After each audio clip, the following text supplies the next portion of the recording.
মক্কার আবু জাহেলরাও বিশ্বাস করত।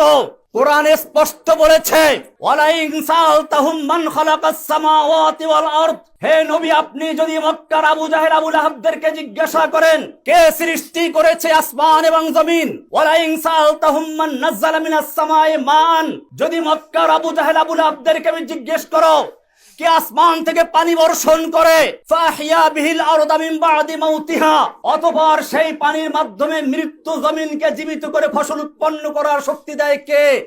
আল্লাহ বলছেন লা ইয়াকুলুন্নাল্লাহ, মক্কার কাফেররা অবশ্যই বলবে যে আল্লাহ এগুলো সব করেন। যেখানে মক্কার আবু জাহেল আবু লাহাবরা পর্যন্ত বিশ্বাস করত বৃষ্টি দেওয়ার মালিক আল্লাহ, রিজিক দেওয়ার মালিক আল্লাহ, সেখানে বাংলাদেশের মুসলমান দেশের প্রধানমন্ত্রী বলেছিল মা দুর্গা দেবী গজে চড়ে এসে বলে ফসল বেশি হয়েছে, আমি তার প্রতিবাদ করেছিলাম, তার হিংসার কারণে আমাকে গ্রেফতার করেছিল।